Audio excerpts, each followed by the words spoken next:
అందరికీ నమస్తే. ఫిజికల్ సైన్స్కి సంబంధించి న్యాచురల్ ఫినామినా సహజ దృగ్విషయాల్లో భాగంగా ఉష్ణానికి సంబంధించినటువంటి అంశాల గురించి మాట్లాడుకుంటున్నాం. గత క్లాస్లో ఉష్ణానికి సంబంధించినటువంటి ప్రాథమిక భావనలు, ఉష్ణ ప్రసార పద్ధతులు ఏ విధంగా ఉన్నాయి, ఉష్ణం యొక్క ఫలితాలు ఏ విధంగా ఉన్నాయి, ఉష్ణము మరియు ఉష్ణోగ్రతకు సంబంధించినటువంటి తేడాలు ఏ విధంగా ఉన్నాయి, ఉష్ణ మాపకాలకు సంబంధించి ఏ ఏ ఉష్ణోగ్రత మానాలు మనకు అందుబాటులో ఉన్నాయి, దీనికి సంబంధించి ఉష్ణోగ్రత మానాల మార్పిడికి సంబంధించినటువంటి పలు ప్రాథమిక అంశాల గురించి నేర్చుకున్నాం. అదేవిధంగా ఏ ఏ కీలకమైనటువంటి అంశాలు ప్రశ్నలుగా రూపొందేటటువంటి క్రమంలో మనకు అత్యంత ఇంపార్టెంట్ అయినటువంటి అంశాలను కూడా మనం ఇక్కడ స్పృశించుకోవడం జరిగింది. సో ఈ క్రమంలో భాగంగా మనం ఒక రోజులోని గరిష్ట మరియు కనిష్ట ఉష్ణోగ్రతలను మాపనం చేసేటటువంటి క్రమంలో మనకి ఇక్కడ 6 గరిష్ట కనిష్ట ఉష్ణోగ్రత మాపని మనకు అందుబాటులో ఉన్నటువంటి సంగతిని మనం గత క్లాసులో తెలుసుకున్నాం. దీంట్లో భాగంగా ఈ 6 గరిష్ట కనిష్ట ఉష్ణోగ్రత మాపకంలో పాదరసము మరియు ఆల్కహాలు లేదా సారాయి వంటి వాటిని ఇక్కడ మనం ద్రవాలుగా వాడేటటువంటి పరిస్థితిని మనం ఇక్కడ గమనించవచ్చు. పాదరసాన్ని వాడేటటువంటి క్రమాన్ని మనం క్రితం క్లాసులో తెలుసుకున్నాం. ఇది ఉష్ణోగ్రతల్లోని స్వల్ప వ్యత్యాసాలకు కూడా తత్సమానమైనటువంటి సంకోచ వ్యాకోచాలను కలిగి ఉంటుంది. కాబట్టి అత్యధికమైనటువంటి ఉష్ణోగ్రత మాపనలలో పాదరసాన్ని గరిష్టంగా వాడేటటువంటి సందర్భాలను మనం చూడవచ్చు. అయితే పాదరసము అత్యంత శీతలమైనటువంటి ప్రాంతాల్లో గడ్డగట్టుకుంటుంది. కాబట్టి దీనికంటే ఘనీభవన ఉష్ణోగ్రత మరింత తక్కువగా ఉన్నటువంటి ఆల్కహాల్ వంటి ద్రవాలను ఈ ప్రాంతాల్లో మనం ఇక్కడ ఉష్ణోగ్రత మాపకాల్లో వాడుతున్నాం.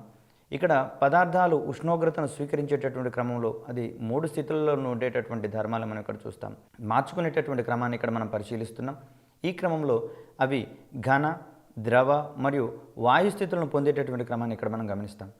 పదార్థం ఘనస్థితిలో ఉన్నప్పుడు దానికి ఉష్ణోగ్రతను అందించేటటువంటి క్రమంలో, ఉష్ణాన్ని అందించేటటువంటి క్రమంలో కొద్దిసేపటికి అది ద్రవస్థితిలోకి మారుతుంది. ద్రవస్థితిలో ఉన్నటువంటి పదార్థాన్ని మరింత వేడి చేసినట్లయితే అది వాయుస్థితిలోకి బాష్పంగా మారేటటువంటి క్రమాన్ని ఇక్కడ మనం గమనిస్తాం. సో ఇక్కడ ఉష్ణాన్ని అందించడం ద్వారా పదార్థాలను వాటిలోని 3 స్థితులలో ఒకదాని నుంచి మరొక స్థితికి మార్చేటటువంటి క్రమాన్ని ఇక్కడ మనం గమనించవచ్చు. సో వేడి చేసి కానీ చల్లార్చినట్లయితే కానీ పదార్థం అనేది ఒక స్థితి నుంచి మరొక స్థితికి మారుతుంది అనేటటువంటి అంశాన్ని ఇక్కడ మనం గమనిస్తాం. సో ఈ క్రమంలో మంచు యొక్క ద్రవీభవన ఉష్ణోగ్రతను మనం 0 డిగ్రీ సెంటీగ్రేడ్గా మనం ఇక్కడ చెప్తున్నాం, 0 డిగ్రీ సెల్సియస్గా చెప్తున్నాం. మంచు యొక్క ద్రవీభవన ఉష్ణోగ్రతను 0 డిగ్రీ సెల్సియస్గా మనం ఇక్కడ చెప్తున్నాం. అనగా 0 డిగ్రీల సెంటీగ్రేడ్ వద్ద ఇక్కడ మంచు అనేది ద్రవంగా మారేటటువంటి క్రమంలోకి ఇక్కడ పరిగణించబడుతుంది. అదేవిధంగా స్వచ్ఛమైనటువంటి నీరు మరిగేటటువంటి ఉష్ణోగ్రత లేదా బాష్పంగా మారేటటువంటి ఉష్ణోగ్రత లేదా వాయుస్థితిలోకి మారేటటువంటి ఉష్ణోగ్రతగా మనం ఇక్కడ 100 డిగ్రీల సెంటీగ్రేడ్ మనం ఇక్కడ చెప్పుకుంటాం. సో ఈ రకమైనటువంటి ఉష్ణోగ్రతల ఆధారంగా కాలాన్ని x అక్షం మీద, ఇక్కడ అందించేటటువంటి ఉష్ణోగ్రతలను y అక్షం మీద తీసుకొని గ్రాఫ్ గీసినట్లయితే పదార్థం యొక్క 3 స్థితుల్లోని మార్పులకు సంబంధించి శీతలీకరణ వక్రం ఏర్పడుతుంది అనేటటువంటి అంశాన్ని ఇక్కడ మనం గుర్తించాలి. సో ప్రధానంగా శీతలీకరణ వక్రం క్రింది పర్పస్ కోసం వాడతారు లేదా గీస్తారనే ఓరియంటేషన్లో మనకి ఇక్కడ క్వశ్చన్ రావచ్చు. పదార్థంలోని స్థితులు వాటి యొక్క ఉష్ణోగ్రతల ఆధారంగా ఏ విధంగా మారుతున్నాయి అనేటటువంటి ఓరియంటేషన్లో మనకి ఇక్కడ శీతలీకరణ వక్రం అనేది సహాయపడుతుందనే అంశాన్ని ఇక్కడ మనం గమనించాలి. అదేవిధంగా ఏదైనా ఒక ఘనపదార్థము ఒక స్థిర ఉష్ణోగ్రత వద్ద ద్రవ రూపంలోకి మారేటటువంటి సందర్భంలో ఆ ఉష్ణోగ్రతను ఏమంటారు అనే సందర్భాన్ని ఇక్కడ మనకు క్వశ్చన్ రూపంలో రావచ్చు. ఘన పదార్థము స్థిర ఉష్ణోగ్రత వద్ద ద్రవ రూపంలోకి మారేటటువంటి క్రమాన్ని అక్కడ ఉండేటటువంటి ద్రవీభవన ఉష్ణోగ్రతగా మనం ఇక్కడ చెప్పుకుంటాం. ఒక ద్రవ పదార్థము ఏ ఉష్ణోగ్రత వద్ద మరిగి వాయుస్థితిని పొందుతుందో ఆ ఉష్ణోగ్రతను మరిగే ఉష్ణోగ్రత లేదా బాష్పీభవన ఉష్ణోగ్రతగా మనం ఇక్కడ చెప్పుకుంటాం. ద్రవీభవన ఉష్ణోగ్రత, బాష్పీభవన ఉష్ణోగ్రతలు పదార్థంలోని మార్పులకు సంబంధించినటువంటి అంశాలుగా మనం ఇక్కడ పరిగణించవచ్చు. క్రింది వానిలో పదార్థం యొక్క స్థితిని మార్చే ఉష్ణోగ్రతకు సంబంధించినటువంటిది ఏది లేదా కానిదేది అనే ఓరియంటేషన్ మనకి ఇక్కడ క్వశ్చన్ వచ్చేటటువంటి అవకాశం ఉంది. కాబట్టి ద్రవీభవన ఉష్ణోగ్రత అంటే ఘనపదార్థము ద్రవస్థితికి మారుతుందని, ఇక్కడ మరిగే ఉష్ణోగ్రత లేదా బాష్పీభవన ఉష్ణోగ్రత అంటే ద్రవ పదార్థము మరిగి వాయుస్థితికి పొందేటటువంటి క్రమాన్ని ఇక్కడ మనం గమనించవచ్చు. అదేవిధంగా ఒక పదార్థం యొక్క ద్రవీభవన మరియు బాష్పీభవన స్థానాలు అనేవి ప్రధానంగా ఆ పదార్థంపై పనిచేసేటటువంటి బాహ్య పీడనం మీద కూడా ఆధారపడి ఉంటుందనేటటువంటి అంశాన్ని ఇక్కడ మనం గుర్తుంచుకోవాలి. సో క్రింది వానిలో పదార్థం యొక్క ద్రవీభవన మరియు బాష్పీభవన స్థానాలు ఏ దృగ్విషయం మీద ఆధారపడి ఉంటాయనే ఓరియంటేషన్లో మనకి ఇక్కడ క్వశ్చన్ రావచ్చు. దీన్ని మనం ప్రధానంగా బాహ్య పీడనాన్ని గురించి చెప్పుకుంటాం. సో ఇక్కడ కొన్ని పదార్థాలకు సంబంధించినటువంటి ద్రవీభవన ఉష్ణోగ్రతలు, బాష్పీభవన ఉష్ణోగ్రతలు మనకి ఇక్కడ అందజేయడం జరిగింది.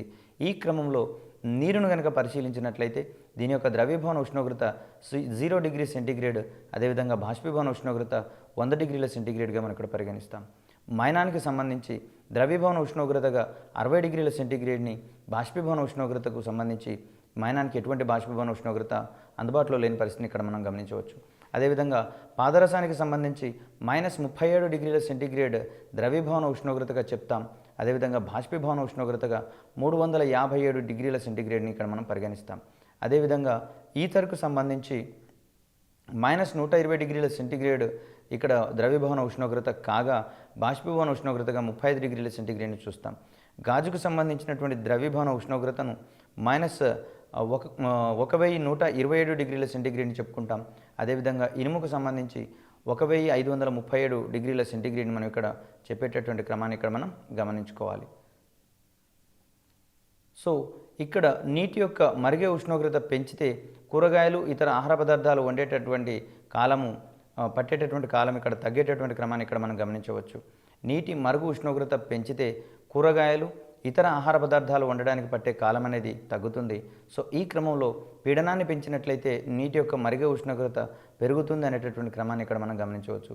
సో ఈ సూత్రం ఆధారంగా ప్రెషర్ కుక్కర్ పనిచేస్తుంది అనేటటువంటి అంశాన్ని ఇక్కడ మనం గమనించుకోవాలి. పీడనాన్ని పెంచితే నీటి మరుగు ఉష్ణోగ్రత పెరుగుతుంది. సో ఈ సూత్రం ఆధారంగా క్రింది వానిలోని ఏ పరికరం పనిచేస్తుందనే ఓరియంటేషన్ మనకి ఇక్కడ క్వశ్చన్ వచ్చే అవకాశం ఉంది. దీనికి సమాధానంగా మనం ఇక్కడ ప్రెషర్ కుక్కర్ని చేస్తాం. సో ప్రెషర్ కుక్కర్ని ప్రధానంగా అల్యూమినియం లేదా స్టెయిన్లెస్ స్టీల్ వంటి లోహాలతో తయారు చేస్తారు. ప్రెషర్ కుక్కర్ సాధారణంగా ఎత్తైనటువంటి కొండ ప్రాంతాల్లో మనకి ఇక్కడ అత్యధికంగా వాడేటటువంటి పరిస్థితిని మనం ఇక్కడ గమనించవచ్చు. ఎత్తైన పర్వత ప్రాంతాలలో పైకి వెళ్ళే కొలది వాతావరణ పీడనం అనేది తగ్గుతుంది. కాబట్టి వాతావరణ పీడనం తగ్గినట్లయితే ఇక్కడ నీటి యొక్క మరిగే ఉష్ణోగ్రత తగ్గుతుంది. కాబట్టి అత్యల్ప ఉష్ణోగ్రతలకే నీరు మరిగిపోయి ఆవిరైపోయేటటువంటి క్రమాన్ని ఇక్కడ చూస్తాం.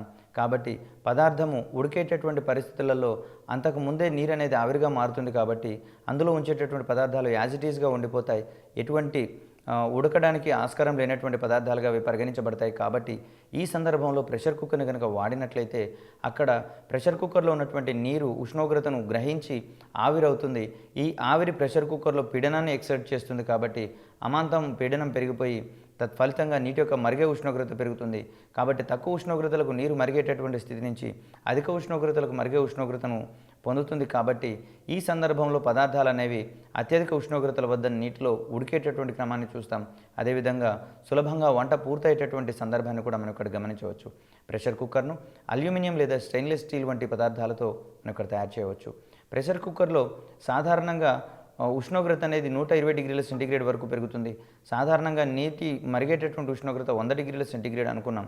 కానీ ప్రెషర్ కుక్కర్లో ప్రెషర్ని ఎక్సర్ట్ చేస్తున్నాం. కాబట్టి ఇది 120 డిగ్రీల సెంటీగ్రేడ్ వరకు పెరిగే అవకాశాన్ని ఇక్కడ మనం గమనించవచ్చు. ఇక్కడ ఎత్తైన పర్వతాలపై వాతావరణ పీడనం అనేది చాలా తక్కువగా ఉంటుంది. ఈ క్రమంలో పైకి ఎత్తుకుపోయే కొలది వాతావరణ పీడనం అనేటటువంటిది తగ్గేటటువంటి క్రమాన్ని చూస్తాం. అదేవిధంగా దిగువకు వచ్చే కొలది ఎత్తు తగ్గుతున్నట్లయితే వాతావరణ పీడనం పెరిగే క్రమాన్ని ఇక్కడ మనం గమనించవచ్చు. ఇక్కడ ఎత్తైన పర్వతాలపై ప్రెషర్ కుక్కర్ లేకుండా ఎట్టి పరిస్థితుల్లోనూ వంటలు చేయడం అనేది చాలా కష్టమవుతుంది. దీనికి ప్రధానమైనటువంటి కారణంగా పీడనం తక్కువ కాబట్టి తక్కువ ఉష్ణోగ్రత వద్ద నీరు మరిగి ఆవిరి అవుతుంది అనేటటువంటి అంశాన్ని ఇక్కడ మనం గమనించాలి. సో ఎత్తైన పర్వతాలపై ప్రెషర్ కుక్కర్ లేకుండా ఈ కారణం వలన వంట చేయడం అనేది చాలా కష్టమవుతుంది. కాబట్టి అత్యంత ఎత్తైనటువంటి పర్వతాల దగ్గర ఇక్కడ ఎక్కువగా ప్రెషర్ కుక్కర్తో వంట చేసే పరిస్థితిని మనం ఇక్కడ గమనించవచ్చు. అదేవిధంగా స్కేటింగ్కి సంబంధించి స్కేటింగ్ ఆడటంలో ఇమిడి ఉండేటటువంటి సూత్రం ఏమిటి అనే ఓరియంటేషన్లో గతంలో చాలాసార్లు క్వశ్చన్ రావడం జరిగింది. స్కేటింగ్ లేక మంచుపై జారేటటువంటి ఈ ఆటను పీడనం ఎక్కువైతే మంచు యొక్క ద్రవీభవన స్థానం తగ్గుతుంది అనే ఓరియంటేషన్లో మనకి ఇక్కడ దీన్ని మనం స్కేటింగ్ ఆధారపడినటువంటి సూత్రంగా మనం ఇక్కడ చెప్పుకుంటాం. అంటే స్కేటింగ్కి సంబంధించినటువంటి బూట్లలో దిగువన ఇనుప ప్లేట్ల వంటివి ఉంటాయి. సో ఈ ఇనుప ప్లేట్లు మనిషి యొక్క బరువు మొత్తాన్ని కూడా అక్కడ మంచు మీద ఉంచుతుంది. కాబట్టి ఆ మనిషి యొక్క భారం అక్కడ కొంత పీడనాన్ని కలుగజేస్తుంది. సో ఈ సందర్భంలో మనిషి యొక్క ద్రవీభవన స్థానం తగ్గుతుంది. కాబట్టి అక్కడ మంచు అనేది కొంత ద్రవస్థితికి మారడం వలన మనిషి ఈజీగా దాని మీద నుంచి జారిపోయేటటువంటి క్రమాన్ని ఇక్కడ మనం గమనించవచ్చు. ఇక్కడ కెలోరీకి సంబంధించినటువంటి అంశాలను పరిశీలించినట్లయితే ఉష్ణాన్ని మరియు ఉష్ణ సంబంధమైనటువంటి రాశులను కొలిచేటటువంటి ఒక శాస్త్రంగా మనం ఇక్కడ కెలోరిమితి లేదా కెలోరిమిట్రీ అనేటటువంటి పదాన్ని ఇక్కడ మనం గమనిస్తాం. ఇక్కడ కెలోరిమితి అనగా ఏమిటి అనే ఓరియంటేషన్లో మనకి ఇక్కడ క్వశ్చన్ రావచ్చు. ఉష్ణాన్ని మరియు ఉష్ణ సంబంధమైనటువంటి రాశులను కొలిచేటటువంటి ఒక సంబంధమైనటువంటి అంశంగా ఇక్కడ కెలోరిమితిని మనం పరిగణించాల్సి వస్తుంది. లేదా ఉష్ణాన్ని మరియు ఉష్ణ సంబంధమైనటువంటి రాశులను కొలిచేటటువంటి పరిజ్ఞానాన్ని ఏ విధమైనటువంటి పదజాలంతో సూచిస్తామనే ఓరియంటేషన్లో కూడా ఇక్కడ క్వశ్చన్ వచ్చే అవకాశం ఉంది.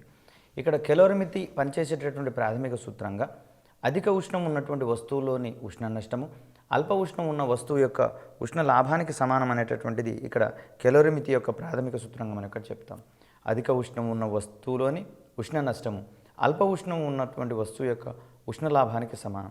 ప్రధానంగా ఉష్ణం ప్రసారం అయ్యేటటువంటి క్రమంలో అధిక ఉష్ణం ఉన్నటువంటి వస్తువుల నుంచి అల్ప ఉష్ణం ఉన్నటువంటి వస్తువులకు ఇక్కడ ఉష్ణ మార్పిడి జరుగుతుంది. కాబట్టి ఈ సందర్భంలో అధిక ఉష్ణం ఉన్నటువంటి వస్తువు అల్ప ఉష్ణం ఉన్నటువంటి వస్తువుకి ఉష్ణోగ్రతను అందిస్తుంది కాబట్టి ఉష్ణాన్ని అందిస్తుంది కాబట్టి దానిలో ఉష్ణ నష్టం అనేది సంభవిస్తుంది. అదేవిధంగా అల్ప ఉష్ణం ఉన్నటువంటి వస్తువు అధిక ఉష్ణం ఉన్నటువంటి వస్తువు నుంచి ఇక్కడ ఉష్ణాన్ని గ్రహిస్తుంది కాబట్టి ఆ వస్తువుకి ఉష్ణ లాభం అనేది జరుగుతుంది అనేటటువంటి అంశాన్ని ఇక్కడ మనం గమనించాలి. అయితే కెలోరిమెట్రీకి ఉన్నటువంటి ఈ ప్రాథమిక సూత్రంలో ఒక చిన్న పరిమితిని కూడా మనం ఇక్కడ గమనించాల్సి వస్తుంది. బాహ్య పరిసరాలకు ఉష్ణ నష్టం జరగనప్పుడు లేదా ఉష్ణము లీక్ కానప్పుడు ఈ సూత్రం అనేది అత్యధికంగా ఉపయోగపడుతుంది అనేటటువంటి అంశాన్ని ఇక్కడ మనం గమనించవచ్చు. బాహ్య పరిసరాలకు ఉష్ణ ప్రసారము లేదా ఉష్ణ నష్టం జరగనటువంటి పరిస్థితులలో అధిక ఉష్ణం ఉన్నటువంటి వస్తువులోని ఉష్ణ నష్టము అల్ప ఉష్ణం ఉన్నటువంటి వస్తువు యొక్క ఉష్ణ లాభానికి సమానమని చెప్పేసి చెప్తాం. దీన్ని కెలోరిమితి యొక్క ప్రాథమిక సూత్రంగా మనం ఇక్కడ భావిస్తాం. ఇక్కడ ఉష్ణ రాశులను కొలవడానికి వాడేటటువంటి ఒక పరికరంగా కెలోరీమీటర్ అనేటటువంటి అంశాన్ని చూస్తాం. అదేవిధంగా ఉష్ణానికి సీజియస్ పద్ధతిలో అయితే కెలోరీస్ అనేటటువంటి ప్రమాణాలు ఉన్నాయి. అదేవిధంగా కిలో క్యాలరీస్ అనేటటువంటివి ఎంకేఎస్ పద్ధతిలో ఉన్నటువంటి ప్రమాణాలుగా మనం ఇక్కడ చూస్తాం. సో ఎస్ఐ పద్ధతిలో దీనికే జౌల్ అనేటటువంటి ప్రమాణాలను మనం ఇక్కడ చూస్తాం. అదేవిధంగా ఒక క్యాలరీ ఈజ్ ఈక్వల్ టు 4.18 జౌల్స్గా మనం ఇక్కడ చెప్పుకుంటాం. 1 kilo calorie is equal to 4180 జౌల్స్గా మనం ఇక్కడ చెప్తాం. దీని యొక్క విలువను 4.18 × 10⁻³ జౌల్స్గా మనం ఇక్కడ పరిగణలోకి తీసుకుంటాం. ఇక్కడ ఉష్ణాన్ని గణించేటటువంటి క్రమంలో ఉష్ణరాశిని ప్రభావం చేసేటటువంటి రాశులకు సంబంధించినటువంటి అంశాలు కూడా మనం ఇక్కడ చూసుకోవాల్సి వస్తుంది. సో ఒక వస్తువు గ్రహించినటువంటి ఉష్ణము Q ఆ వస్తువు యొక్క ద్రవ్యరాశికి అనులోమానుపాతంలో ఉంటుంది అనేటటువంటి అంశాన్ని ఇక్కడ మనం గమనించాలి. ఇది ప్రధానంగా ఉష్ణరాశిని ప్రభావితం చేసేటటువంటి రాశిగా మనం ఇక్కడ పేర్కొంటాం. ఒక వస్తువు గ్రహించినటువంటి ఉష్ణము Q ఆ వస్తువు ద్రవ్యరాశికి అనులోమానుపాతంలో ఉంటుంది. దీన్ని మనం Q ఈజ్ ప్రపోర్షనల్ టు Mగా చెప్పుకుంటాం. అనగా అత్యంత అధికమైనటువంటి ద్రవ్యరాశి కలిగినటువంటి వస్తువులు అధికమైనటువంటి ఉష్ణాన్ని గ్రహిస్తాయని, స్వల్ప స్థాయిలో ద్రవ్యరాశి ఉన్నటువంటి వస్తువులు స్వల్ప స్థాయిలోనే ఉష్ణాన్ని గ్రహిస్తాయి అనేటటువంటి అంశాలను ఇక్కడ మనం బేరీజ్ వేసుకోవాలి. సో ఒక వస్తువు గ్రహించినటువంటి ఉష్ణము Q అనేది ఆ వస్తువులోని ఉష్ణోగ్రత వృద్ధికి అనులోమానుపాతంలో ఉంటుందనేటటువంటి అంశాన్ని కూడా మనం ఇక్కడ గమనించుకుంటే దీని ప్రకారము Q is proportional to M × ΔTగా మనం ఇక్కడ చెప్తాము. దీన్ని మనం Q is equal to SM × ΔTగా మనం ఇక్కడ చెప్తాం. S అనేది స్థిరాంకము లేదా విశిష్టోష్ణానికి సంబంధించినటువంటి అంశంగా మనం ఇక్కడ పేర్కొంటాం. సో విశిష్టోష్ణానికి సంబంధించినటువంటి ప్రాథమిక భావనలు కనుక మనం గమనించినట్లయితే ప్రమాణ ద్రవ్యరాశి గల ఒక వస్తువులో 1 డిగ్రీ సెంటీగ్రేడ్ ఉష్ణోగ్రత అభివృద్ధికి కావలసినటువంటి ఉష్ణాన్ని లేదా పెంచవలసినటువంటి ఉష్ణాన్ని ఆ వస్తువుకు సంబంధించినటువంటి విశిష్టోష్ణంగా చెప్పుకుంటాం. సో ఇక్కడ S is equal to Q/M × ΔTగా మనం ఇక్కడ పేర్కొంటాం. ప్రమాణ ద్రవ్యరాశి గల ఒక వస్తువులో 1 డిగ్రీ ఉష్ణోగ్రత అభివృద్ధికి కావాల్సినటువంటి లేదా పెంచాల్సినటువంటి ఉష్ణ రాశిని ఆ వస్తువు యొక్క విశిష్టోష్ణంగా చెప్పుకుంటాం. సృష్టిలో లేదా ప్రకృతిలో అత్యధిక విశిష్టోష్ణం కలిగినటువంటి పదార్థంగా నీటిని పేర్కొంటాం. ఈ నీరు ఎంత ఉష్ణాన్ని ఇచ్చినా కూడా అత్యధికమైనటువంటి ఉష్ణాన్ని వినియోగించుకొని తన యొక్క టెంపరేచర్ని కేవలం 1 డిగ్రీ సెంటీగ్రేడ్కి మాత్రమే పెరుగుతుంది. కాబట్టి అత్యధిక విశిష్టోష్ణం కలిగినటువంటి పదార్థంగా లేదా వస్తువుగా మనం ఇక్కడ నీటిని పేర్కొంటాం. ఇక్కడ ఈ విశిష్టోష్ణానికి సంబంధించినటువంటి సీజియస్ ప్రమాణాలు కనుక మనం పరిశీలించినట్లయితే calorie per grams degree centigrade, అదేవిధంగా ఎస్ఐ ప్రమాణాలు కనుక మనం పరిశీలించినట్లయితే kilo calories per kilogram degree centigrade అనేటటువంటి ప్రమాణాలుగా మనం ఇక్కడ ఈ విశిష్టోష్ణానికి సంబంధించినటువంటి అంశాలను ఇక్కడ మనం గమనించవచ్చు. వస్తువు విశిష్టోష్ణం అనేది ఆ వస్తువు తయారైనటువంటి పదార్థంపై ఆధారపడి ఉంటుందని, ఘన పదార్థాల విశిష్టోష్ణం తెలుసుకోవడానికి మిశ్రమాల పద్ధతి అనేటటువంటి అంశాన్ని ఇక్కడ వాడాలనేటటువంటి అంశాన్ని ఇక్కడ మనం గమనించాలి. సో వస్తువు యొక్క విశిష్టోష్ణము ఆ వస్తువు తయారైనటువంటి పదార్థంపై ఆధారపడి ఉంటుందనేటటువంటి క్రమం నుంచి ఇక్కడ ద్రవాల విశిష్టోష్ణాన్ని తెలుసుకునేటటువంటి క్రమంలో ఏ పద్ధతిని వాడాలనేటటువంటి అంశాన్ని ఇక్కడ గమనించడం జరిగింది. దీనికి మిశ్రమాల పద్ధతి, విద్యుత్ పద్ధతి మరియు న్యూటన్ శీతలీకరణ పద్ధతులు అనేటటువంటి వాటిని ద్రవాల యొక్క విశిష్టోష్ణం తెలుసుకునే క్రమంలో వాడే పద్ధతులుగా మనం ఇక్కడ చెప్పుకుంటాం. అదేవిధంగా మిశ్రమాల పద్ధతిలో ఒక ఘన వస్తువు యొక్క విశిష్టోష్ణం తెలుసుకోవాలంటే దానికి ముందర సూత్రానికి సంబంధించినటువంటి అంశాలు చూస్తాం.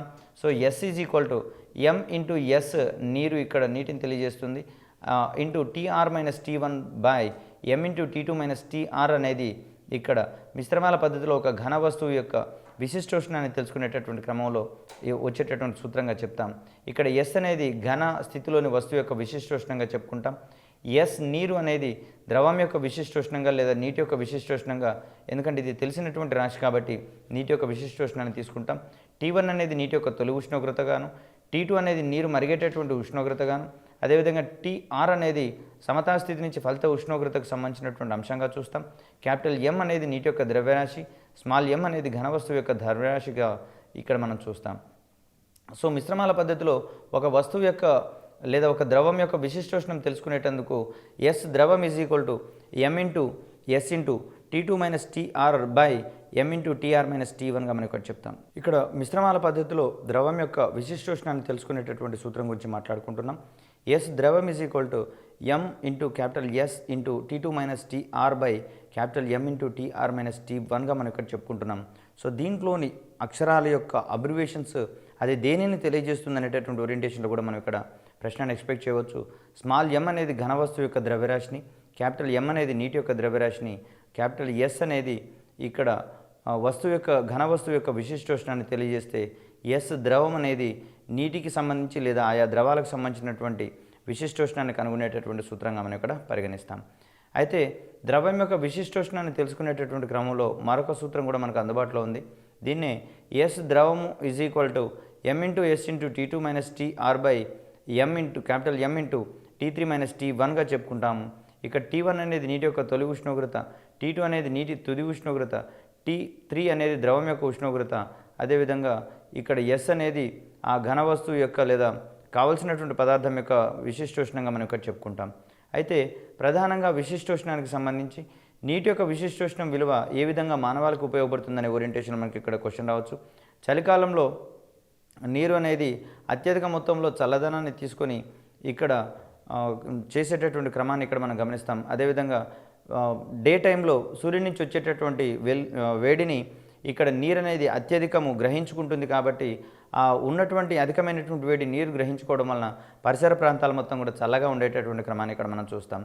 అదేవిధంగా రాత్రి వేళల్లో పగటిపూట నీరు గ్రహించినటువంటి ఉష్ణాన్ని నిదానంగా పరిసరాల్లోకి రిలీజ్ చేయడం వలన అక్కడ ఉన్నటువంటి ప్రాంతాలు చలికాలంలో కూడా సముద్రపొడ్డు ఉన్నటువంటి ప్రాంతాలు కాస్త ఉష్ణాన్ని గ్రహించుకొని వెచ్చగా ఉండేటటువంటి పరిస్థితిని మనం ఇక్కడ గమనించవచ్చు. సో ఇది మనకు నీటి యొక్క విశిష్టోష్ణానికి సంబంధించి ఉన్నటువంటి లాభాలుగా మనం ఇక్కడ చెప్పుకుంటాం.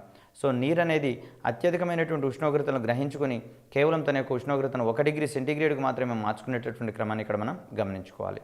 సో మరొక ముఖ్యమైనటువంటి అంశంగా కెలోరిఫిక్ విలువకు సంబంధించినటువంటి అంశాలను చూస్తాం. ఇక్కడ దీన్నే విశిష్ట శక్తిగా చెప్పుకుంటాం. సో ఏదైనా పదార్థము గాలిలో మండి చాలినంత శక్తిని అందించేటటువంటి పదార్థంగా పరిగణించినట్లయితే దాన్ని ఇంధనంగా చెప్పుకుంటాం. సో ప్రమాణ ద్రవ్యరాశి గల ఇంధనం సంపూర్ణంగా మండి ఆక్సిజన్లో మండేటటువంటి క్రమంలో విడుదల చేసేటటువంటి శక్తిని ఆ ఇంధనం యొక్క కెలోరిఫిక్ విలువగా చెప్పుకుంటాం. అంటే కెలోరిఫిక్ విలువను మెన్షన్ చేయాలంటే అది సంపూర్ణంగా ఆక్సిజన్లో మండాలి, మరియు ఆక్సిజన్తో మండేటటువంటి క్రమంలోనే అక్కడ వచ్చేటటువంటి శక్తిని మనం గణించుకొని దానికి సంబంధించినటువంటి కెలోరిఫిక్ విలువను అందజేయడానికి మనకు ఆస్కారం ఉంటుంది. ఇక్కడ కెలోరిఫిక్ విలువకు సూత్రాన్ని కనుక మనం పరిశీలించినట్లయితే ఉత్పత్తి అయిన ఉష్ణం బై ప్రమాణ ద్రవ్యరాశికి దీనికి సంబంధించినటువంటి నిష్పత్తిగా చెప్పుకుంటాం. సో కెలోరిఫిక్ విలువ ఈజ్ ఈక్వల్ టు ఉత్పత్తి అయిన ఉష్ణం బై ప్రమాణ ద్రవ్యరాశి, దీనే మనం Q/M అనేటటువంటి అంశంగా ఇక్కడ మనం చూస్తాం. సో దీనికి సంబంధించి కెలోరిఫిక్ విలువకు CGS ప్రమాణాలుగా క్యాలరీస్ పర్ గ్రామ్గా చెప్తాం. అదేవిధంగా MKS ప్రమాణాలు జౌల్స్ పర్ కేజీగా చెప్తాం. ఇక్కడ 1 mega joule is equal to 10⁶ జౌల్స్గా మనం ఇక్కడ చూడవచ్చు.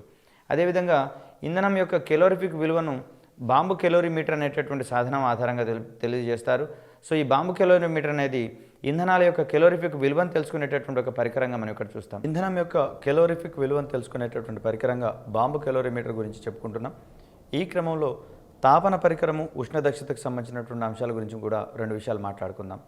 వస్తువుని వేడి చేయడానికి ఉపయోగపడ్డ ఉష్ణరాశి మరియు ఇంధనం ఉత్పత్తి చేసిన ఉష్ణరాశి మొత్తంలో యొక్క నిష్పత్తిని ఇక్కడ మనం గమనించినట్లయితే ఉష్ణ దక్షతగా మనం ఇక్కడ చెప్పుకుంటాం.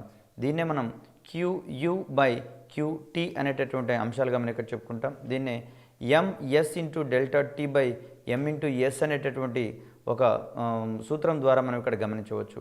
ఇక్కడ క్యాపిటల్ ఎం అనేది వస్తువు యొక్క ద్రవ్యరాశిని తెలియజేస్తుంది. క్యాపిటల్ ఎస్ అనేది వస్తువు యొక్క విశిష్టోష్ణాన్ని గురించి తెలియజేస్తుంది. డెల్టా టీ అనేది ఆ వస్తువులోని ఉష్ణోగ్రత వృద్ధికి సంబంధించినటువంటి అంశాలను తెలియజేస్తుంది. స్మాల్ ఎం అనేది మండినటువంటి ఇంధనం యొక్క ద్రవ్యరాశిని తెలియజేస్తుంది. అదేవిధంగా స్మాల్ ఎస్ అనేది మండిన ఇంధనం యొక్క కెలోరిఫిక్ విలువను తెలియజేస్తుంది. సో ఈ క్రమంలో ఉష్ణ దక్షతలోని సమీకరణంలో లేదా ఉష్ణ దక్షతను గణించేటటువంటి సూత్రంలో ఇక్కడ ఏ అక్షరము దేనిని తెలియజేస్తుంది అనేటటువంటి ఓరియంటేషన్లో మనకి ఇక్కడ క్వశ్చన్ వచ్చేటటువంటి అవకాశం ఉంది. దీంట్లో ప్రధానంగా క్యాపిటల్ ఎం అనేది వస్తువు ద్రవ్యరాశిని, క్యాపిటల్ ఎస్ అనేది వస్తువు యొక్క విశిష్టోష్ణాన్ని, అదేవిధంగా డెల్టా టీ అనేది వస్తువు యొక్క ఉష్ణోగ్రత వృద్ధి గురించి తెలియజేస్తే స్మాల్ ఎం అనేది మండినటువంటి ద్రవ్యరాశి ఇంధనం యొక్క ద్రవ్యరాశిని తెలియజేస్తుందనే అంశాన్ని ఇక్కడ మనం గమనించుకోవాలి. సో మరొక ముఖ్యమైనటువంటి అంశం ఉష్ణానికి సంబంధించి విశిష్ట గుప్తోష్ణానికి సంబంధించినటువంటి అంశంగా ఇక్కడ మనం చెప్పుకుంటాం. ప్రమాణ ద్రవ్యరాశి గల ఒక వస్తువుని దాని ఉష్ణోగ్రతలో మార్పు లేకుండా ప్రస్తుత స్థితికి మార్చడానికి కావలసినటువంటి ఉష్ణరాశిని మనం ఇక్కడ విశిష్ట గుప్తోష్ణంగా చెప్పుకుంటాం. సో విశిష్ట గుప్తోష్ణంలో ప్రమాణ ద్రవ్యరాశి ఉన్నటువంటి వస్తువుని దాని ఉష్ణోగ్రతలో మార్పు లేకుండా ప్రస్తుత స్థితికి మార్చేటటువంటి ఉష్ణరాశిని మనం ఇక్కడ విశిష్ట గుప్తోష్ణంగా చెప్పుకుంటాం. ఎటువంటి ఉష్ణోగ్రత మార్పు లేకుండా ఒక వస్తువుని ఘనస్థితి నుంచి ద్రవస్థితిలోకి మార్చడానికి కావలసినటువంటి ఉష్ణరాశిని మనం ఇక్కడ ద్రవీభవన గుప్తోష్ణంగా చెప్పుకుంటున్నాం. సో అదేవిధంగా బాష్పీభవన గుప్తోష్ణం గురించి చెప్పుకోవాల్సి వస్తే ఉష్ణోగ్రత మార్పు లేకుండా ఒక వస్తువుని ద్రవస్థితి నుంచి వాయుస్థితిలోకి మార్చడానికి కావాల్సినటువంటి ఉష్ణరాశిని మనం ఇక్కడ బాష్పీభవన ఉష్ణోగ్రతగా చెప్పుకుంటున్నాం. ఇక్కడ ఈ ద్రవీభవన ఉష్ణోగ్రత మరియు బాష్పీభవన గుప్తోష్ణానికి సంబంధించినటువంటి అంశాలలో మనకి ఇక్కడ ద్రవీభవన గుప్తోష్ణం అనగానేమి, లేదా ఉష్ణోగ్రత మార్పు లేకుండా వస్తువు యొక్క ఘన స్థితి మరియు ద్రవస్థితికి మార్చేటటువంటి క్రమాన్ని ఏమంటామనే ఓరియంటేషన్లో మనకి ఇక్కడ క్వశ్చన్ రావచ్చు. సో దీంట్లో ద్రవీభవన గుప్తోష్ణం మరియు బాష్పీభవన గుప్తోష్ణాలు అనేటువంటివి మనకు అత్యంత ముఖ్యమైనటువంటి అంశాలుగా మనం ఇక్కడ పరిగణిస్తాం. ఇక్కడ పదార్థాలు వేడి చేస్తే వ్యాకోచిస్తాయి అనేటటువంటి ధర్మం ఆధారంగా వాటిలోని పొడవుల్లో మార్పులు వస్తాయా, వెడల్పుల్లో మార్పులు వస్తాయా, వైశాల్యంలో మార్పులు వస్తాయా మరియు ఘనపరిమాణంలో వచ్చేటటువంటి మార్పులు కనుక బేరీజు వేసుకున్నట్లయితే అక్కడ ఆయా వస్తువుల్లో ఏర్పడేటటువంటి వ్యాకోచాలు మనం 3 రకాలుగా వర్గీకరించవచ్చు. దీన్ని మొట్టమొదటిగా దైర్ఘ్య వ్యాకోచం అని చెప్పేసి అంటాము. ఇక్కడ ఒక ఘనపదార్థం యొక్క పొడవులో వచ్చేటటువంటి మార్పును మనం ఇక్కడ వ్యాకోచాన్ని ఇక్కడ దైర్ఘ్య వ్యాకోచం అంటాం. కొన్ని వస్తువులు పొడవు అత్యధికంగా ఉంటాయి. ఉదాహరణకు కరెంటు తీగలకు సంబంధించినటువంటి వాటిని కానివ్వండి, అదేవిధంగా రైలు పట్టాలకు సంబంధించినటువంటి వాటిని కానివ్వండి పరిశీలించినట్లయితే వాటిలో పొడవు అనేది గణనీయంగా ఉంటుంది, వెడల్పు అనేది కొంత కన్సిడరబుల్లీ షార్ట్ ఉంటుంది, తక్కువ ఉంటుంది. కాబట్టి ఈ క్రమంలో ఘనపదార్థం యొక్క పొడవు వెంబడి వ్యాకోచాన్ని మనం ఇక్కడ దైర్ఘ్య వ్యాకోచంగా చెప్పుకుంటాం. అదేవిధంగా మరొక రకంగా వ్యాకోచాన్ని గమనించాల్సి వస్తే ఒక ఘనపదార్థం యొక్క వైశాల్యంలో వచ్చేటటువంటి వ్యాకోచాన్ని లేదా ఘనపదార్థం యొక్క 2 డైమెన్షనల్ లేదా ద్విమితీయ కొలతలలో వచ్చేటటువంటి మార్పును మనం ఇక్కడ క్షేత్రీయ లేదా విస్తీర్ణ వ్యాకోచంగా మనం ఇక్కడ చెప్పుకుంటాం. అదేవిధంగా ఘనపరిమాణ వ్యాకోచానికి సంబంధించినటువంటి అంశాలు కనుక మనం పరిగణించాల్సి వస్తే ఒక ఘనపదార్థపు ఘనపరిమాణంలో వచ్చేటటువంటి వ్యాకోచాన్ని మనం ఇక్కడ ఘనపరిమాణ వ్యాకోచంగా చెప్పుకుంటున్నాం. లేదా దీన్ని మరో రకంగా ఒక ఘనపదార్థంలో త్రిమితీయంగా వచ్చేటటువంటి వ్యాకోచాన్ని మనం ఇక్కడ ఘనపరిమాణ వ్యాకోచంగా చెప్పుకుంటాం. ద్విమితీయంగా వచ్చేటటువంటి వ్యాకోచాన్ని ఇక్కడ మనం క్షేత్రీయ వ్యాకోచం లేదా విస్తీర్ణ వ్యాకోచంగా పరిగణిస్తే ఆ త్రిమితీయంగా వచ్చేటటువంటి వ్యాకోచాన్ని మనం ఇక్కడ ఘనపరిమాణ వ్యాకోచంగా చెప్పుకుంటాం. సో దైర్ఘ్య వ్యాకోచ గుణకానికి సంబంధించి ఇక్కడ దీన్ని దైర్ఘ్య వ్యాకోచ గుణకాన్ని ఆల్ఫా అనే అక్షరంతో సూచిస్తాం. ఒక వస్తువు యొక్క దైర్ఘ్య వ్యాకోచం అనేది ఆ వస్తువు యొక్క తొలి పొడవు మరియు వస్తువులోని ఉష్ణోగ్రత వృద్ధికి అనులోమానుపాతంలో ఉంటుందనేటటువంటి అంశాన్ని ఇక్కడ మనం దైర్ఘ్య వ్యాకోచ గుణకం ద్వారా తెలుసుకోవాల్సి వస్తుంది. So small L is proportional to capital L into delta tea అనేటటువంటి అంశంగా ఇక్కడ మనం దీన్ని చూస్తాం. ఇక్కడ స్మాల్ ఎల్ అనేటటువంటిది వస్తువు యొక్క దైర్ఘ్య వ్యాకోచాన్ని తెలియజేస్తుంది. వస్తువు యొక్క తొలి పొడవుని క్యాపిటల్ ఎల్ సూచిస్తే ఉష్ణోగ్రత మార్పును డెల్టా టీ సూచిస్తుంది. కాబట్టి L is proportional to capital L into delta టీగా చెప్తాం. Therefore L by L into delta T is equal to alpha అనేటటువంటి ఒక స్థిరాంకం ద్వారా మనం ఇక్కడ తెలుపుతాం. సో ఆల్ఫా అనేది పొడవులోని వృద్ధి బై తొలి పొడవు ఇంటూ ఉష్ణోగ్రతలోని వృద్ధికి సంబంధించినటువంటి అంశంగా మనం ఇక్కడ పేర్కొనవచ్చు.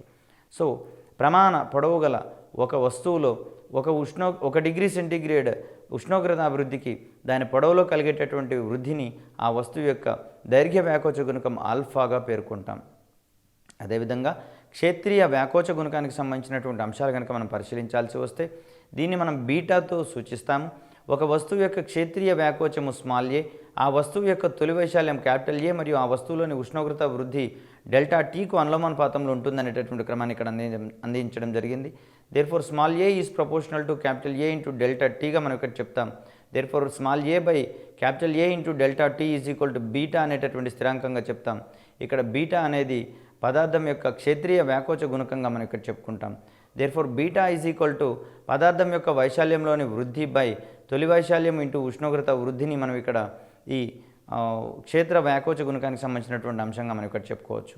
ఇక్కడ ప్రమాణ వైశాల్యం గల ఒక వస్తువులో 1 డిగ్రీ సెంటీగ్రేడ్ ఉష్ణోగ్రత వృద్ధికి దాని వైశాల్యంలో కలిగేటటువంటి వృద్ధిని ఆ వస్తువు యొక్క క్షేత్రీయ వ్యాకోచ గుణకంగా మనం ఇక్కడ చెప్పుకుంటాం. దీన్ని బీటా అనే అక్షరంతో మనం సూచిస్తాం. ఇక్కడ పదార్థం యొక్క మరొక ముఖ్యమైనటువంటి ఘనపరిమాణ వ్యాకోచ గుణకానికి సంబంధించినటువంటి అంశాన్ని ఇక్కడ మనం చూస్తాం.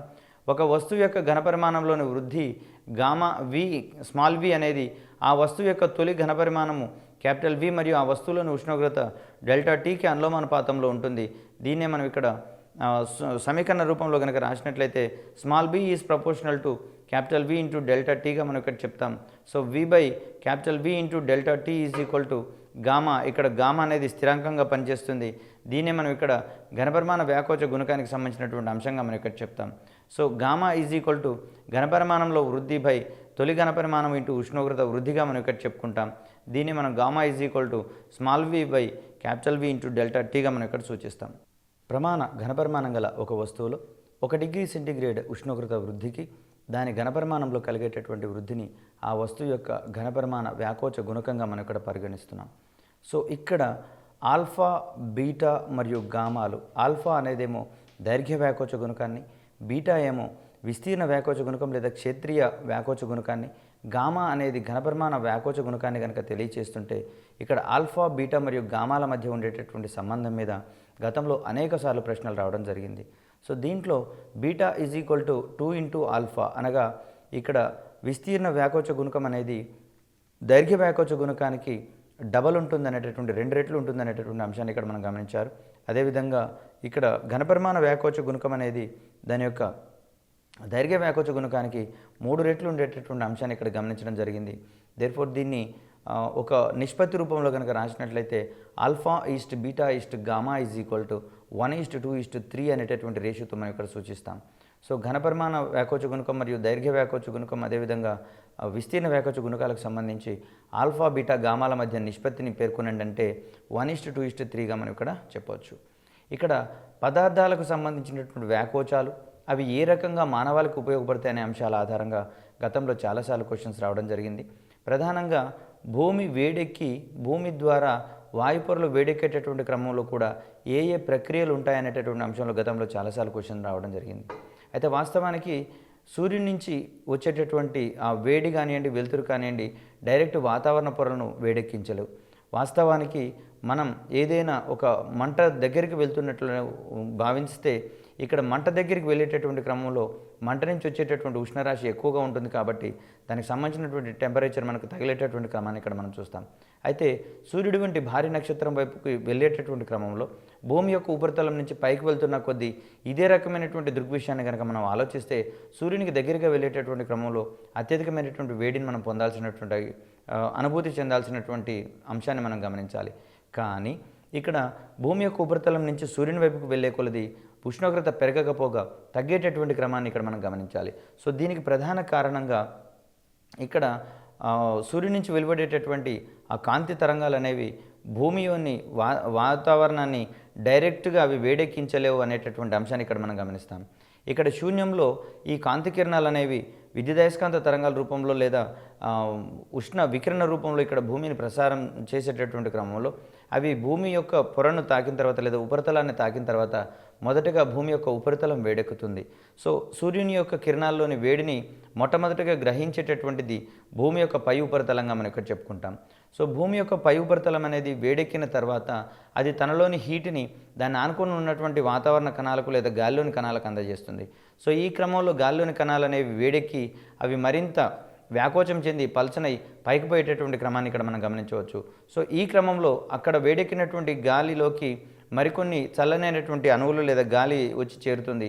సో ఈ విధంగా రిపిటేటివ్గా జరగడం వలన ఇక్కడ భూమిని ఆనుకొని ఉన్నటువంటి వాయు కణాలు కానివ్వండి, గాలి కానివ్వండి, వేడికి పైకి పోయేటటువంటి క్రమాన్ని ఇక్కడ మనం చూస్తాం.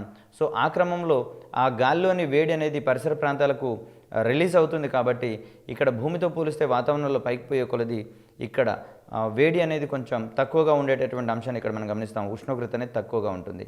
సో పదార్థాలకు సంబంధించినటువంటి వ్యాకోచాలు మరియు వాటి యొక్క ఉపయోగాలకు సంబంధించిన అంశాలు కనుక మనం ఇక్కడ గమనించినట్లయితే, మొట్టమొదటిగా ద్విలోహపు పట్టీల గురించి మనం ఇక్కడ మాట్లాడాల్సి వస్తుంది. దీన్ని రెండు వేర్వేరు లోహపు పట్టీలను సమాన పరిమాణ కల వాటిని ఇక్కడ తీసుకొని వాటిని జతపరిచి లోహపు పట్టీకి తయారు చేసేటటువంటి క్రమాన్ని ఇక్కడ మనం గమనిస్తాం. సో ఈ ద్విలోహపు పట్టీలు అనేవి ఆటోమేటిక్ ఐరన్ బాక్సులలో, అదేవిధంగా రెఫ్రిజిరేటర్లలో ఆటోమేటిక్ స్విచ్గా పనిచేసేటటువంటి క్రమాన్ని ఇక్కడ మనం గమనించవచ్చు. సో ఈ ద్విలోహపు పట్టీలో ఉండేటటువంటి రెండు వేర్వేరు లోహాలు అనేవి ఇక్కడ వాటి గుండా విద్యుత్ ప్రవహించేటటువంటి క్రమంలో ఎక్సెట్ అయ్యేటటువంటి ఘర్షణ బలాల ఆధారంగా అది విద్యుత్ ప్రవాహాన్ని నిరోధించి సమానమైనటువంటి ఉష్ణశక్తిగా మార్చేటటువంటి క్రమాన్ని ఇక్కడ మనం చూస్తాం. సో వేడి చేస్తే పదార్థాలు వ్యాకోచిస్తాయనేటటువంటి ధర్మం ఆధారంగా ఇక్కడ ఉన్నటువంటి రెండు ద్విలోహ పట్టీలు తమకు పరస్పర విరుద్ధమైనటువంటి వ్యాకోచాలను ప్రదర్శించేటటువంటి క్రమంలో అవి కొంత వంగి ఉండేటటువంటి ఆకారంలోకి మారుతాయి. సో ఈ క్రమంలో వలయంలో అక్కడ విద్యుత్ ప్రసారం అనేది నిలిపివేయబడుతుంది. కాబట్టి అక్కడ అది రిఫ్రిజిరేటర్ అనేది హాఫ్ అయ్యేటటువంటి పరిస్థితి ఇక్కడ మనం చూస్తాం. కాసేపటికి ఆ ద్విలోహపు పట్టీ యొక్క టెంపరేచర్ నార్మల్ స్థితికి వచ్చినటువంటి పరిస్థితులలో అది మళ్ళీ స్ట్రైట్గా మారుతుంది. ఈ క్రమంలో మళ్ళీ అది అవతల కొస అనేది విద్యుత్ వాహకంలోని అవతల కొసకు తగలడం వలన ఇక్కడ సర్క్యూట్ అనేది ఫుల్ఫిల్ అయిపోయి తిరిగి విద్యుత్ ప్రసరిస్తుంది.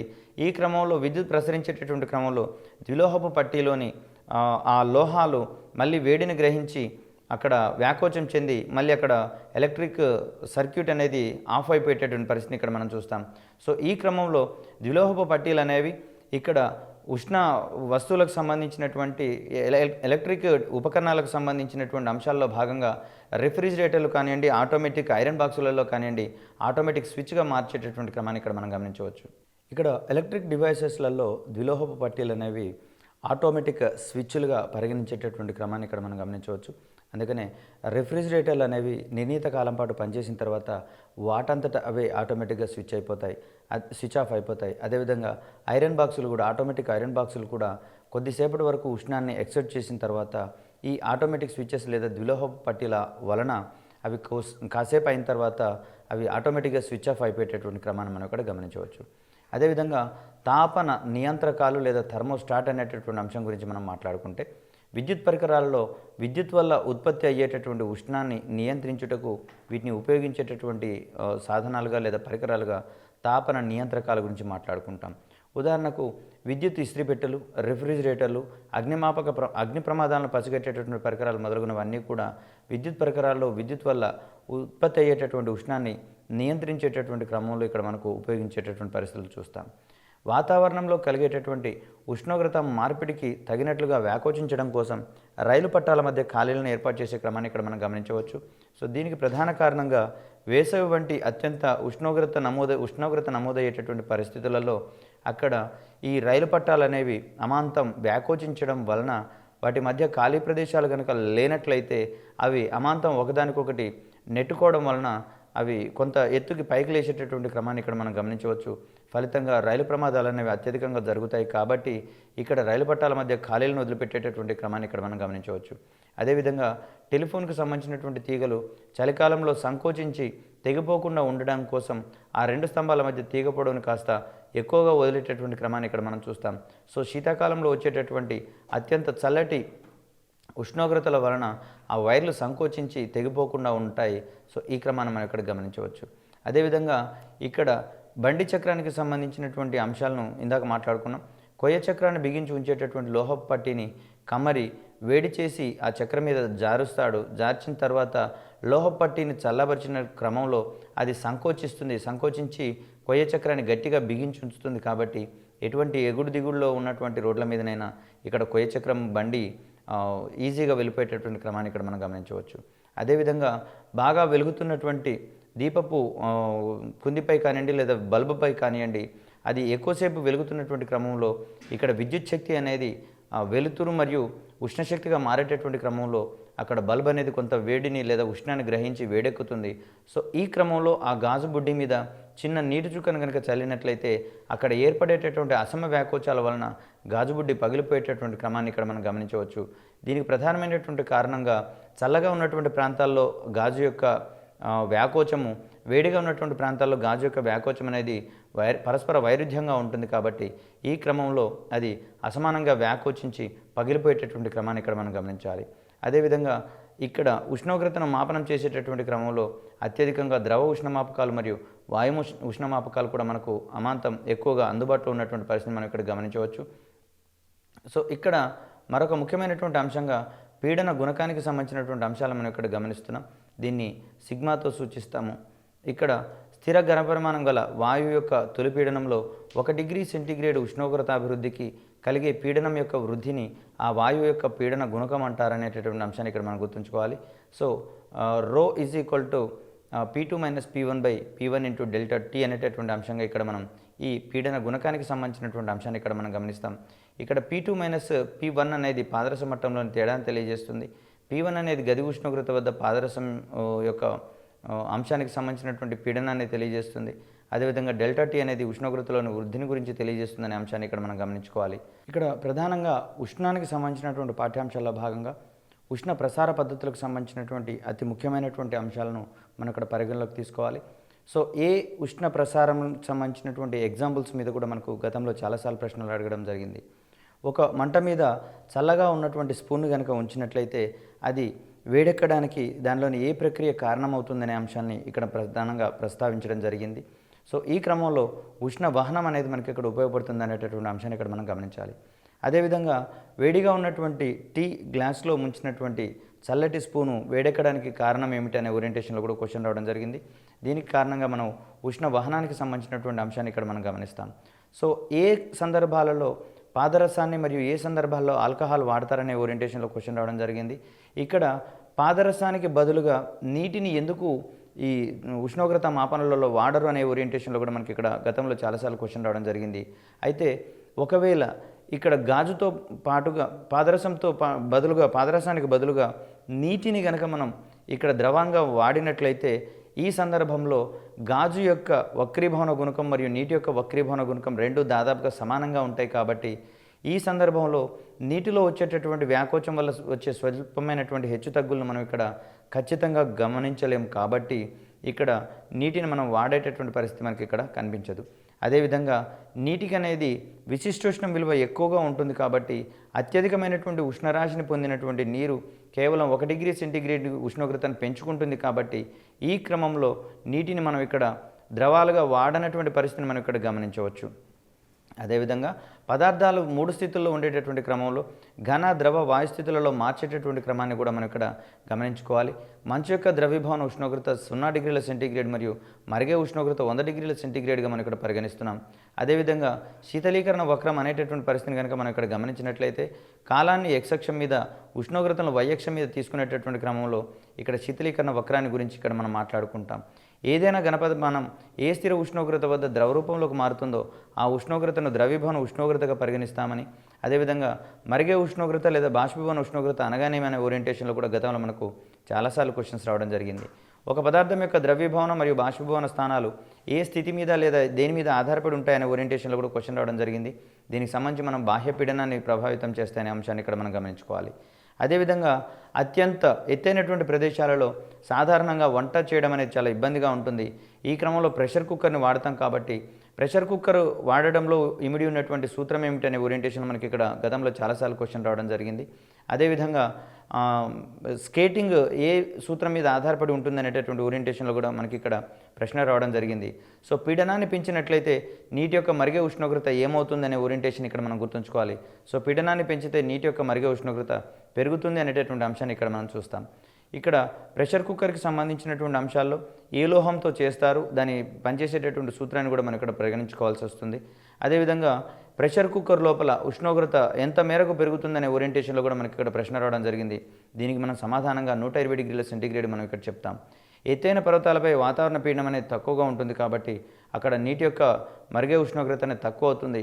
సో ఈ క్రమంలో తక్కువ ఉష్ణోగ్రతలకే నీరు మరుగుతుంది కాబట్టి పదార్థాలు ఉడికేటటువంటి పరిస్థితిని అవి చేరవు కాబట్టి ఈ రకమైనటువంటి ప్రత్యామ్నాయం చూపించినటువంటి క్రమాన్ని ఇక్కడ మనం చూస్తాం.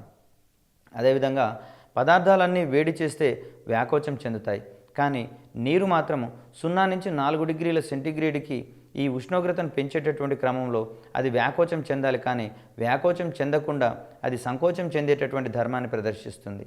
అదేవిధంగా 4 డిగ్రీల నుంచి 0 డిగ్రీలకు ఉష్ణోగ్రతను తగ్గించేటటువంటి క్రమంలో చల్లబరిస్తే పదార్థాలు సంకోచిస్తాయనేటటువంటి ధర్మం ఆధారంగా ఇక్కడ నీరు అనేది సంకోచం చెందాలి.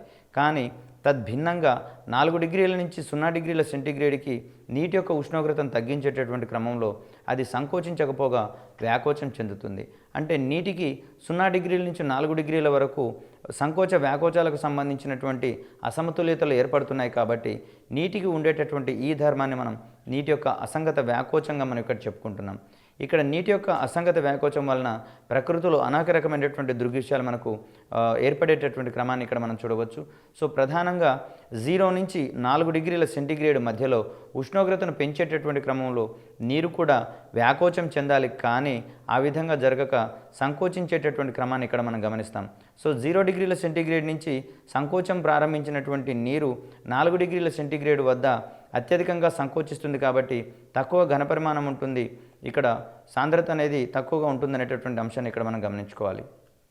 ఐ రిపీట్, 0 డిగ్రీస్ నుంచి 4 డిగ్రీ సెంటీగ్రేడ్కి ఉష్ణోగ్రతను పెంచేటటువంటి క్రమంలో నీరు వ్యాకోచం చెందాలి.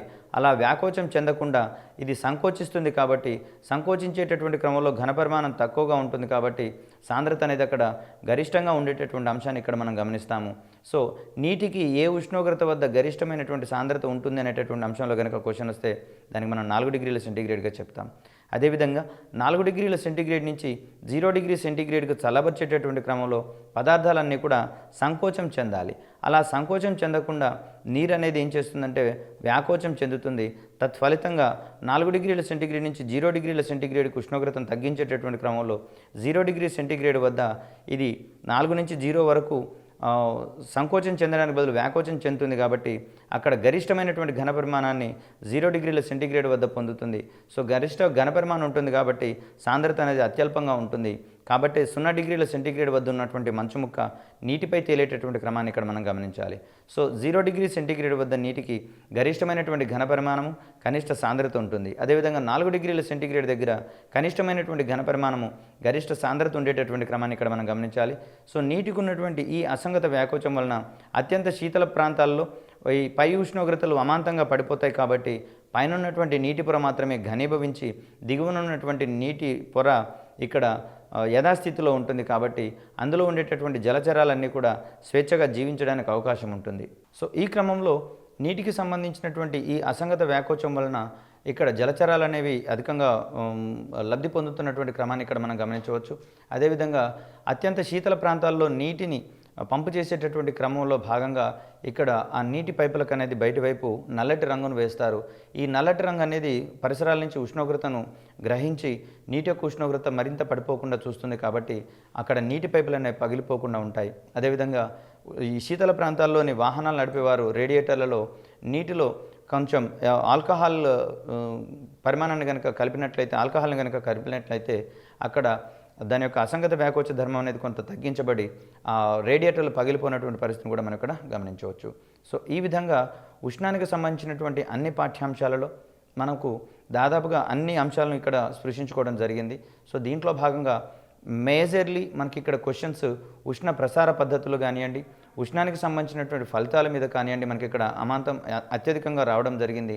అదేవిధంగా వివిధ రకాలైనటువంటి ఉష్ణోగ్రత మాపనలలో ఎల్ఎఫ్పి విలువలు మరియు యూఎఫ్పి విలువలను ఏ విధంగా నిర్ధారించడం జరిగింది, ఏ రకమైనటువంటి ఉష్ణోగ్రత మాపనలు మనకు అందుబాటులో ఉన్నాయి, ఇక్కడ థర్మోస్టాట్ యొక్క ఉపయోగం ఏమిటి, అదేవిధంగా సుదూరాల నుంచి వచ్చేటటువంటి నక్షత్రాల యొక్క వేడిని కొలిచేటటువంటి క్రమంలో మనకు ఏ విధమైనటువంటి ఉష్ణోగ్రత మాపనలు అందుబాటులో ఉన్నాయి, 6 గరిష్ట కనిష్ట ఉష్ణోగ్రత మాపనలలో ఏ ఏ ద్రవాలను మనం వాడుతున్నాము, అదేవిధంగా అత్యధికంగా పాదరసాన్ని వినియోగించడానికి ప్రధానమైనటువంటి కారణం ఏమిటి, ఈ ఉష్ణోగ్రత మాపనలలో నీటిని ఎందుకు వాడరనేటటువంటి ఓరియంటేషన్లో కూడా మనకి ఇక్కడ గతంలో చాలాసార్లు ప్రశ్నలు అడగడం జరిగింది.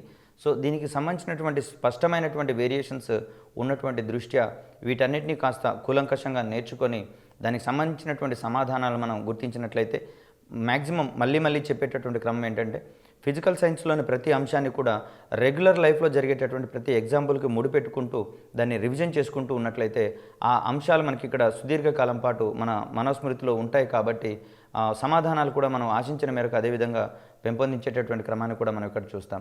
అదేవిధంగా సిలబస్ పూర్తి చేసేటటువంటి స్థాయిని మాత్రమే పరిగణించకుండా ప్రశ్నల యొక్క సరళి ఏ విధంగా ఉండబోతోందనే ఓరియంటేషన్లో కూడా మన యొక్క ప్రిపరేషన్ ఉండాల్సినటువంటి అవసరం ఉంది. కాబట్టి ఈ రకమైనటువంటి అన్ని సూచనలు జాగ్రత్తలు తీసుకొని అభ్యర్థులు తమ యొక్క ప్రిపరేషన్ని మరింత నాణ్యమైనటువంటి పద్ధతులలో చేపట్టుకుంటూ పరీక్షల్లో విజయం సాధించి అదేవిధంగా ఉద్యోగాన్ని సంపాదించుకొని తమ యొక్క భావి జీవితాన్ని ఆనందమయంగా గడుపుకోవాలని చెప్పేసి ఆకాంక్షిస్తూ సెలవు తీసుకుంటున్నాను. అందరికీ నమస్తే.